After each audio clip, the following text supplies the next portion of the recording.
be a special episode if I couldn't really screw up the announcements and the music at the same time. Is that Well, what hey. Yeah, here we are. Yeah, I turned it on. The music was too low, and what the hell? But it's a 300th episode. This is it, and it's live. Bum, bum, bum, bum. Bum, bum. Yep. And so what? So what? I put it in. So we left it off yesterday when we were speaking after. You had you know what? Instead of going under, we're going to start with your story, which you should have interrupted me because I'm happy to go, because we could go as long as you want. So what happened? You want to tell our listeners something that happened, some kind of interesting. Yeah, well, interesting. It's sad, really, but not too sad. Yeah. Father's Day, Yeah. Sunday, this last Sunday, my partner Damon decided he was going to cook dinner. So it was kind of a special dinner. He spent 2.5 hours cooking everything, soup to nuts. And we had some guests over. My daughter, son-in-law, grandchild were here. A couple of our friends, their daughter. And we put the table out on the balcony because it was a fairly nice night. And we just sat down to eat. It was already dark. And I don't know, we got like 5 bites of our dinner. And we were sitting down for maybe 15 minutes. And we hear this horrendous screech of tire and a wallop. And we look down and we realize a car has run through our fence and is in our front yard. We live on a corner, so obviously this person could not quite negotiate the turn at, and of course, being a former trooper, I'm able to do minimum speeds. So I got a speed range between 62 and 84 miles an hour. Wow. Little hard to negotiate a turn at that speed. So one of my guests was able to look down from the balcony and look right into the car, and it was a young lady wearing a white tank top, driving a fairly new, like a year or two old Chevy Malibu or Impala, that style. Mm-hmm. And immediately, we scurry, we run downstairs. My son-in-law, I think he set a record in sprinting. I blinked. I know I hauled ass downstairs, and he was, 20 feet in front of me.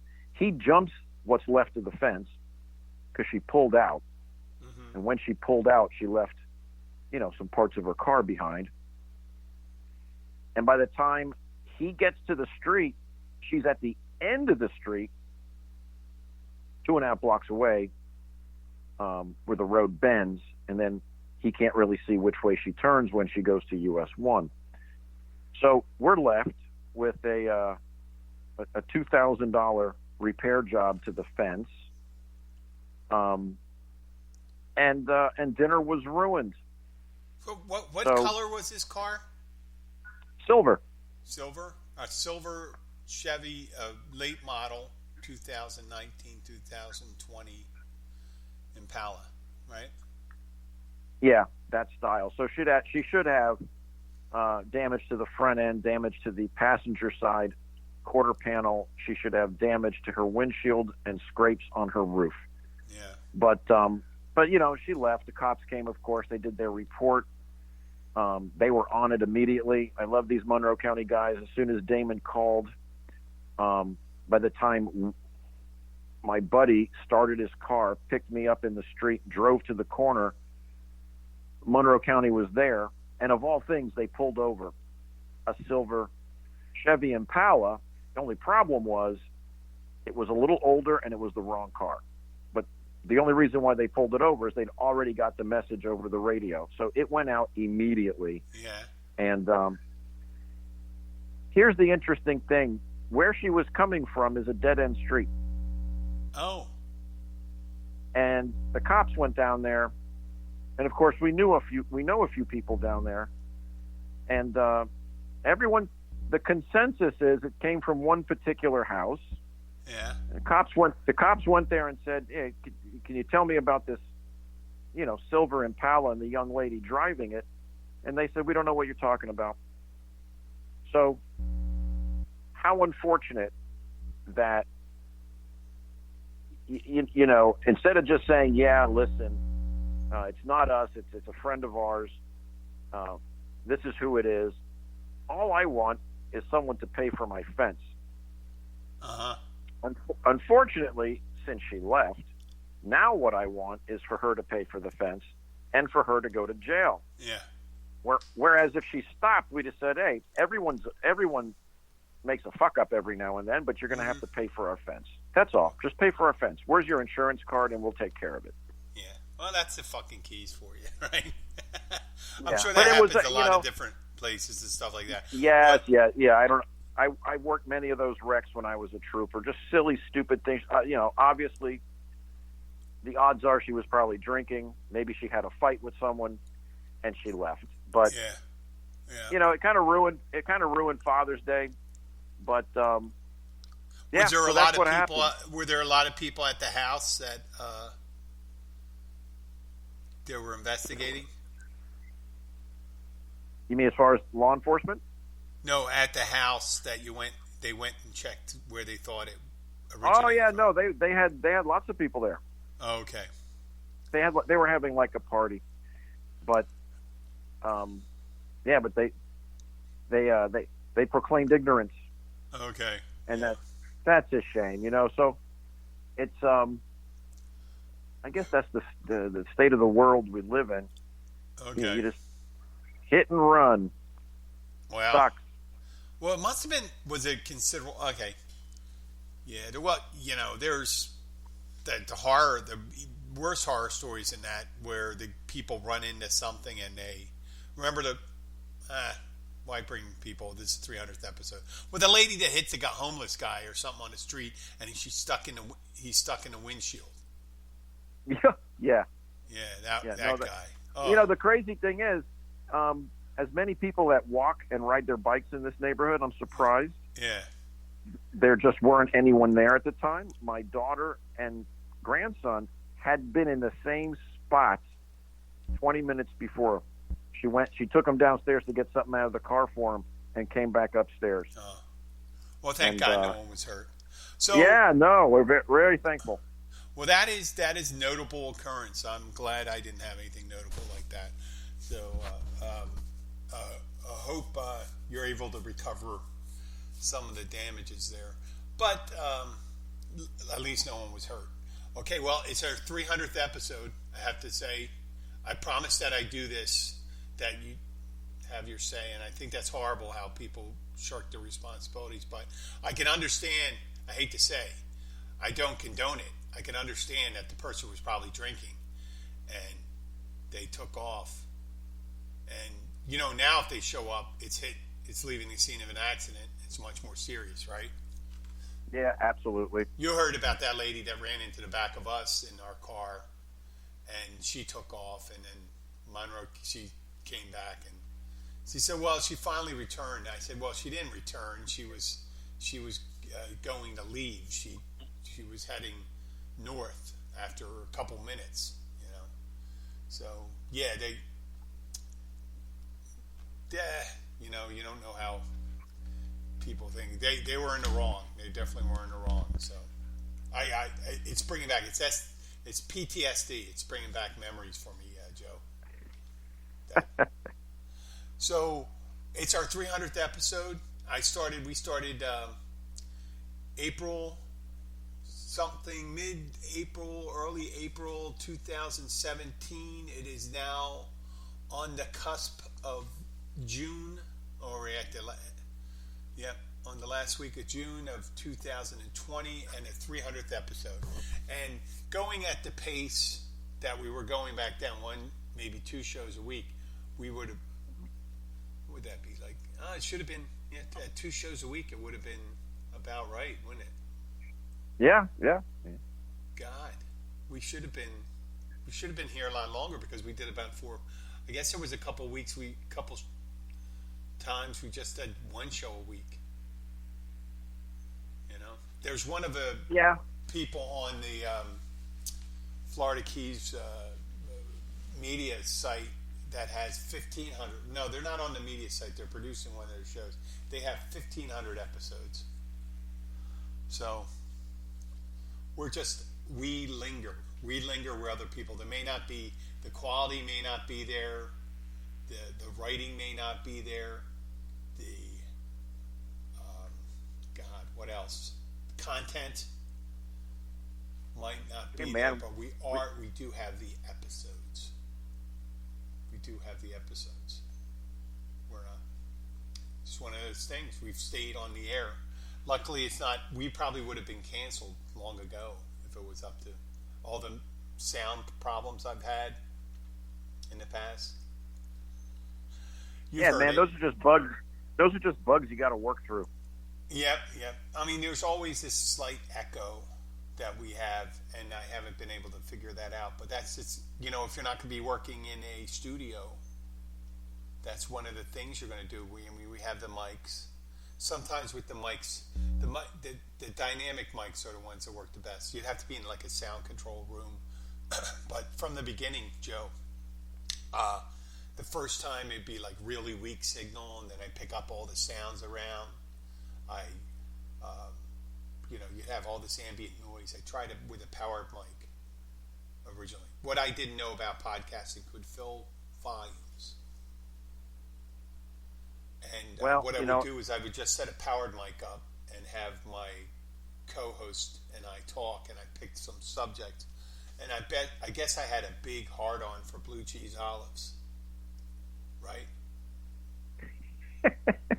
Because fucking people, I guess for the honest thing, they go, oh, you have blue cheese olives, and you eat them and stuff like that. And it's a pain in the ass to make, and people treat it like an hors d'oeuvre, and it's not an hors d'oeuvre. It's a condiment. It's a decoration that goes on a drink. And, it's delicious, and then people just would get me 8 of those, and I say, you know what? We got to start charging. That's an hors d'oeuvre. Yeah, plus I imagine it gets a little expensive.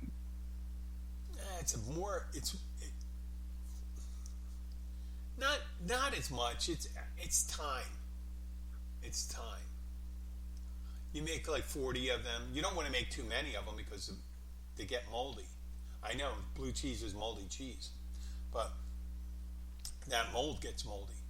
And there's a certain way you got to make it. Some people put it in a pastry bag, but if you didn't do it in a pastry bag, the cheese comes out gray. Oh, right? Because it's all mixed up. It's all mixed up, yep. Yeah. So you want to do it. I mean, I mentioned this in previous shows. I've seen on these cocktail magazines, they had contests. I mean, people would spend so much time. One of them made it look like a desert island. They had a little sprig of parsley coming up. It looked like a palm tree, and one thing looked like a rock, and a little pimento on it, and stuff like that. It was just art. And why the hell would you make something like that? And then, once you've seen something like that, if you went into a restaurant, one of those restaurants, the restaurants that have, they give you the menu and there's no prices on it. Yeah, very foo-foo, very elite. If you go to a place... Yeah, what do you think...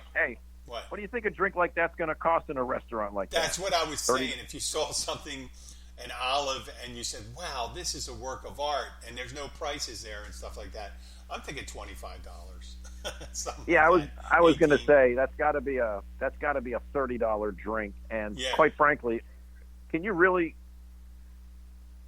I mean, I wouldn't enjoy it. I'd be thinking about the fact that I just spent $30 on a drink. Well, there's people out there on these cocktail. I get this book called Death and Company. I got this book someone gave me in AA. This young woman gave me this book called Death and Company. It's a cocktail book, and it tells a story about the creation of these drinks. This guy creates this. It's in New York. This bar that makes these really fancy concoctions and things like that. They have like 50 different types of bitters and premixes and all natural stuff. And when people like that go out, they maybe have two drinks, right? Yeah, Two, but maybe three drinks, and I don't know. kind of much like yourself, right? Yeah, I mean, If you if spent it's a day, if you spent yes. $25 a martini, and you had two martinis. That's $50. That's a lot. I understand, but I used to easily spend $50 to $80 on cheaper booze because I was No, a problem drinker. hold on. I cannot stomach, I guess, bottom shelf alcohol. I mean, if I have a drink, and I've always been this way, the cheaper alcohol, I mean, just messes me up. So I've always opted for top shelf. I don't care how much it costs, but when you get a bourbon or a vodka, still you're not spending no $25 or $30 on it. I mean, Well, it's just a different. It's a different aspect of drinking. There, I was not. I was discerning somewhat. As long as it was bourbon, there were some bourbons I wouldn't drink, but there was a whole bunch of them I would, and I did not have a problem with early times. I could drink that neat. So I think the more difficult, there are problem drinkers that drink only Grey Goose or very, 15 times distilled vodka or, specialty gins or single barrel malt scotches and things. There are, and they go out, instead of spending $50, $80, they spend like $200, $400 when they're out drinking. But my problem was not that I was drinking too many specialty cocktails or $25 martinis. If I had the wherewithal, I might have become that person, but that's not the person I was, and that's not the reason the reason I don't drink right now is I never knew when I would stop. But what was I getting to? The blue cheese olives things, and all these people when people say I have to have this, I have to have that, and I go like this. Well, they're obviously not a problem drinker, right? It's amazing. Like I guess some people come in and they say, well, if they don't have this particular, do you have so and so? And they go no, and they go, well, and they leave. And it's not all the time, They'll have a couple other things, but there are people that'll leave if you don't have their favorite. Well, yeah, I can imagine. I mean, if you're really looking forward to something that you've acquired a specific taste for, let's say, a bourbon, yeah, and the house just doesn't have that bourbon, and that's all you're in the mood for. Yeah, I can see. Go find another bar. Yeah, and originally when I started the show, I was drinking then, and I would make fun of those people that were a pain in the ass. But then again, now in retrospect, the change around, if you look back at the early episodes, forget everything I said. If you need a blue cheese olive to drink your dirty martini and stuff like that, and you won't drink one instead, you'll drink water, you do not have a problem with drinking. You may have a problem with being an asshole. Right? Exactly.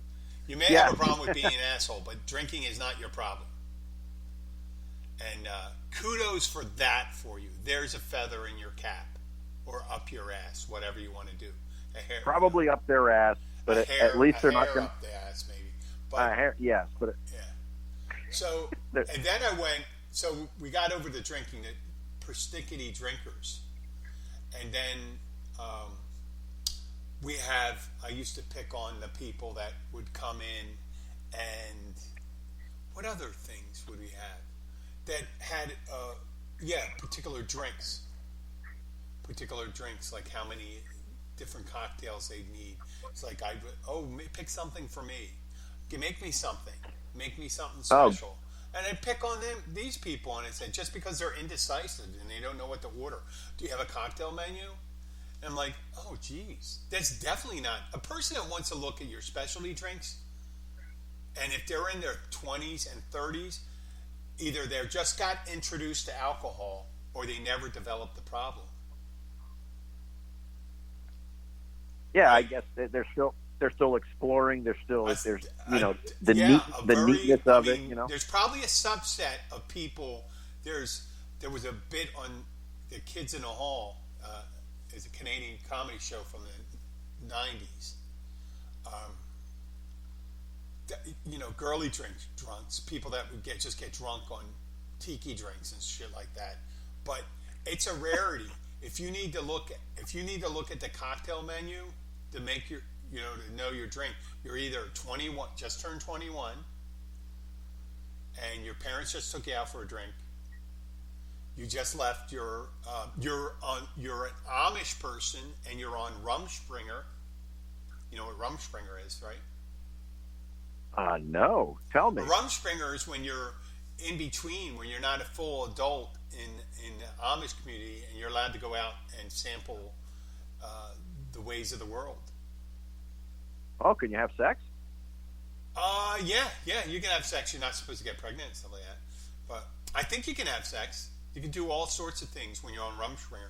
But when you come back to the fold, when you're done, the idea is they think you're going to go out, you're going to see the disillusionment and all this stuff, and there'll be, it's a good way of getting people back and committed to your community. I guess it worked. It's really worked for that. Think about it. They got wagons still. Yeah, Right? yeah. It's amazing. Other communities died out and they stayed and flourished. Really flourished. Maybe they're not huge. Not, there should be like 20 million of them if you consider the big families as they have. But they maintain. They're still around. There's Yeah, they other just groups float that aren't away. around like that, but they're still around. So I mentioned the people that don't know what they want to drink. Oh, they could come from a country that drinking's frowned upon. That's got to suck, right? If Well, you're Muslim listen. Or yes, if and you don't know you're an alcoholic, yeah, you're in a country we don't have booze in my country. It says, well, here, and then you drink the Mai Tai. and then you get hooked, and you're Oh like, my oh God, shit. this tastes like a fruit punch. Oh, and I have this is interesting because immediately it's a stimulating effect in the beginning, and then it's a depressant in the end. And and then oh my God, that must be horrible, horrible to be Muslim and an alcoholic. Yeah, yeah. You well, got to I admit, think if you have to admit that you're doing something that's against the teaching of the Quran or whatever, against your mullah and imam, and you have a problem with it. Wow. I think there's a penalty for being an alcoholic and a Muslim. You go to heaven, and then you're adjudged to go to hell and be served by 72 bartenders. None of them have teeth. Oh, okay. Yeah. Oh, the virgins. Yeah. Instead of the virgins, you get 72 female bartenders, Yeah. no teeth. The math is incredible. Like, where did they get all these virgins and stuff like that in heaven for all these people that think they're, that was just like, whatever. So we have those people. And then you have the people that just don't drink that often. They drink on vacation. They drink when they're out. Have one, like you, infrequent. They don't drink all the time. When you go over, I remember going to shows over at the Kellys, and you just have your cigarette and your Coke. Yeah, I mean, if I have a drink, it's like I said, one or two a month, and I'm pretty stable as far as I like my Campari, and if I have bourbon, it's usually Basil Hayden's, because I know I can have one drink, and a good bourbon and a Campari, those are like my two favorite, so that's what I get stuck with. Well, I mean, like I said, when people that frequently drink or don't know what they want and things like that, I think it's safe to say there's a good chance you don't have a problem. But the problem develops, you obviously can start drinking when you're 21, not sure what you're going to drink. And then all of a sudden you start going, well, I could drink anything. Get your 12 pack, get your 30 pack of beer, whatever. That's hard. Boy, those beer drinkers, man, the people that are alcoholics and they're beer drinkers, they got to down a lot of liquid. Especially when they're alcoholic and they're drinking that 3.5 beer, 3.3 beer, and they got to get good and drunk. They got to drink lots of beer. Lots and lots and lots and lots and lots and lots. But not like the people that drink vodka or bourbon. You just drink a 12 drunk ounces, you're done. You're not done. You're intoxicated. And then the rest of it is you maintaining it. So quick to get there with that. I hate to teach people that, but that's the way it is.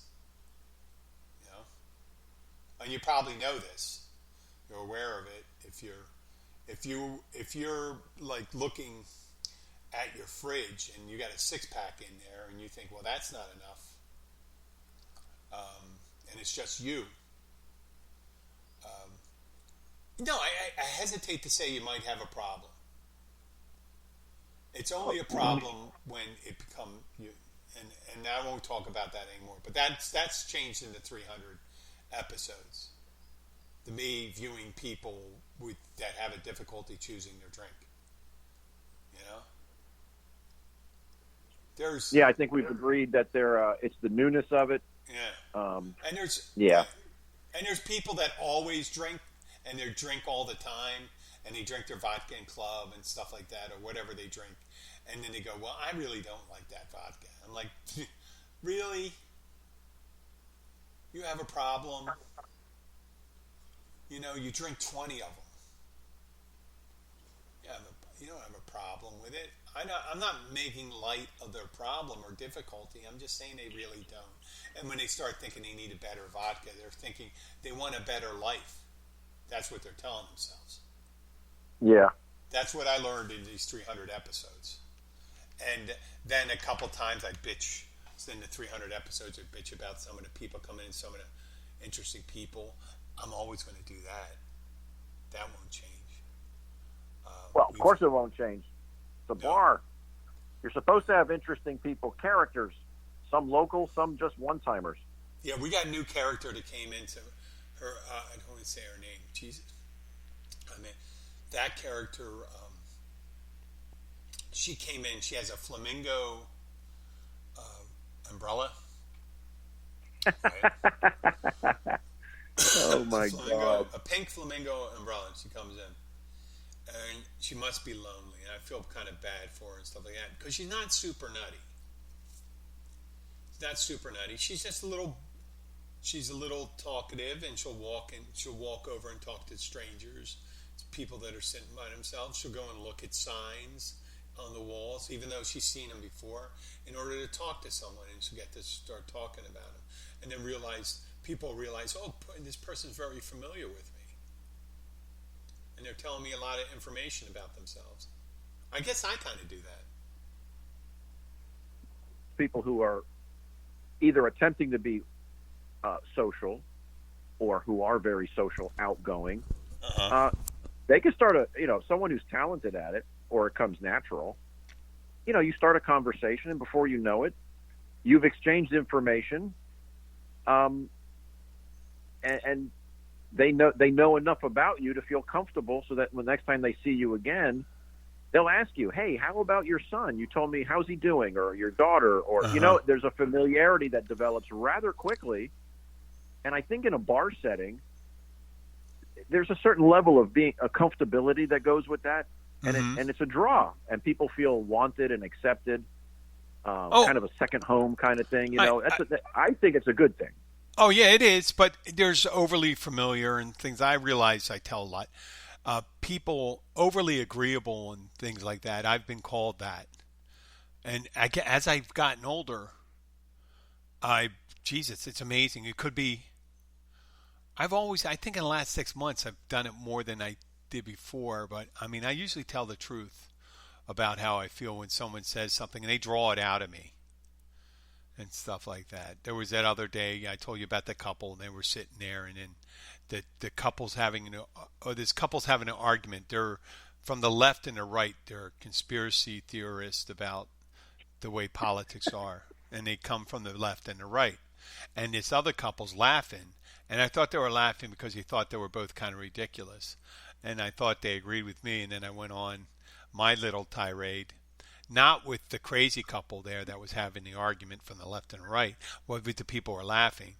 And then I said, well, they mentioned religion and something like that. They were talking about Trump walking to the church and holding up the thing. And I said, yeah, it's funny how people really think, people think he's a defender of the faith and stuff like that. But I don't believe almost anybody, in almost all religions, if they knew the person that was leading them didn't believe in what they believed, they would shun that person.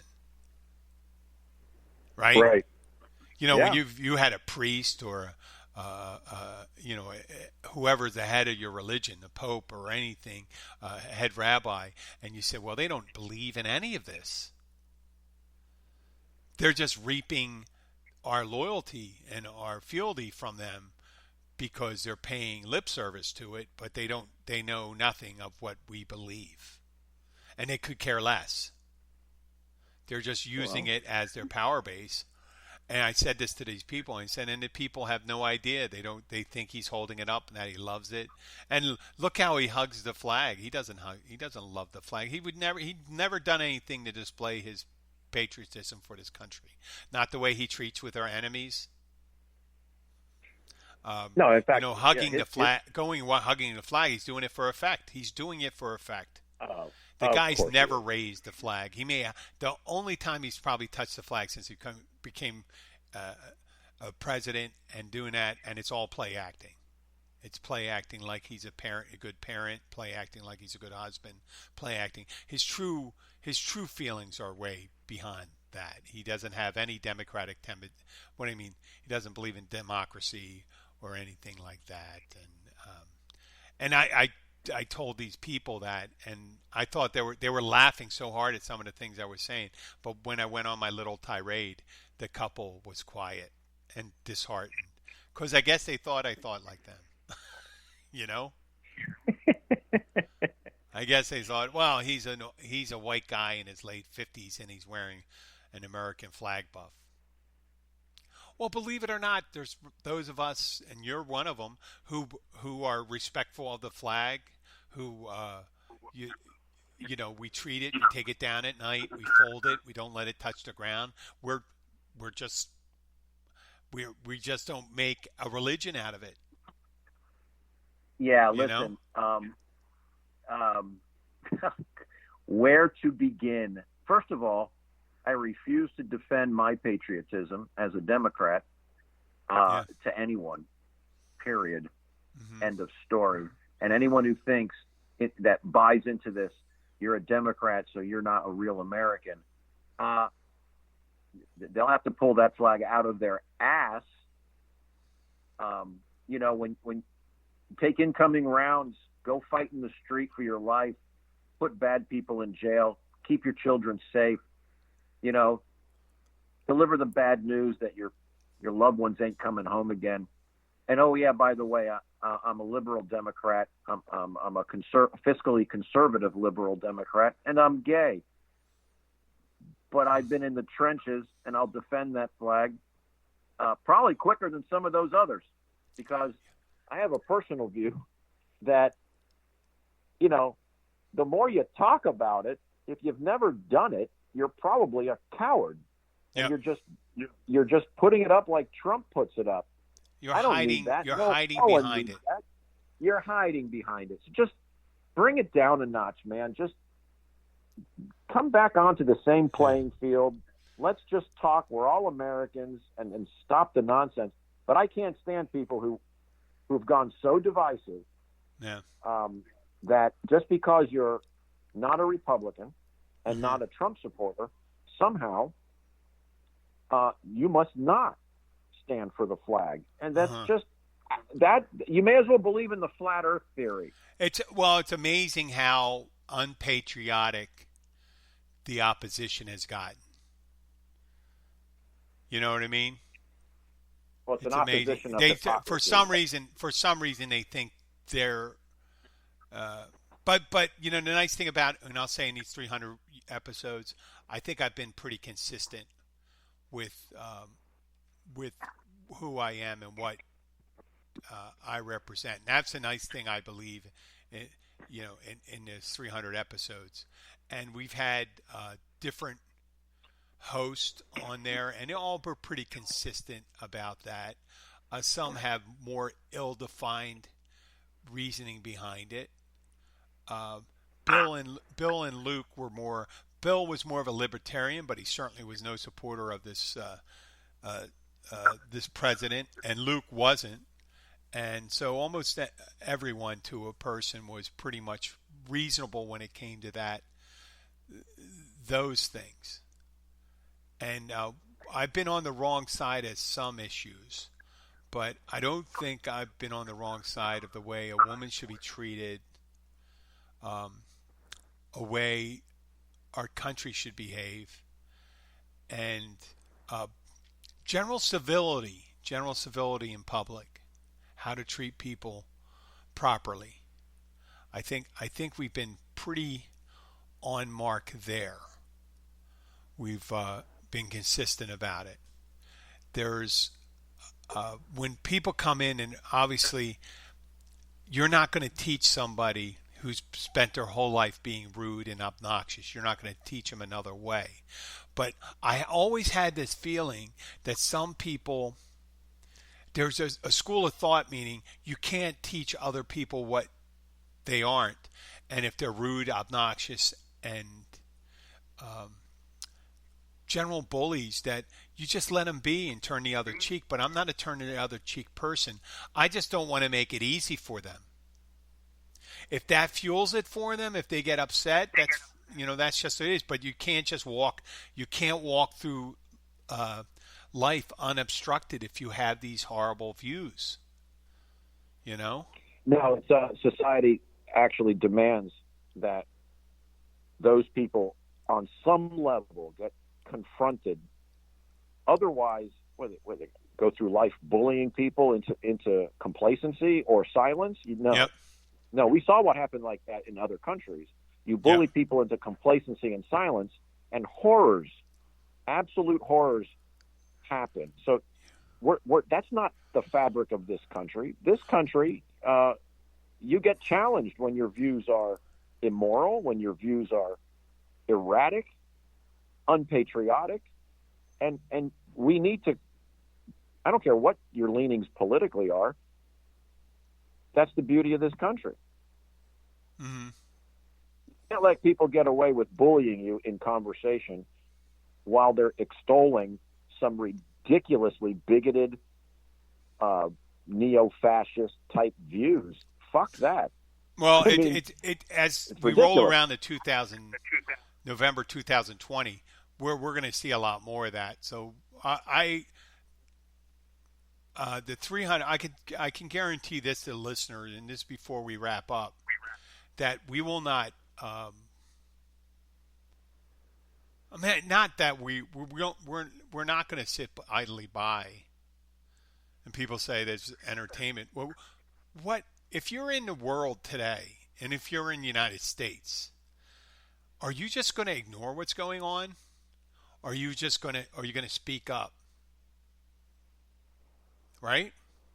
Are you just going to ignore it and just speak up? And I said, we have a platform. We're going to speak up, and hopefully the people that agree with us listen to us. Because obviously, if you don't agree with us, why would you fucking listen to us? It's just making you angry.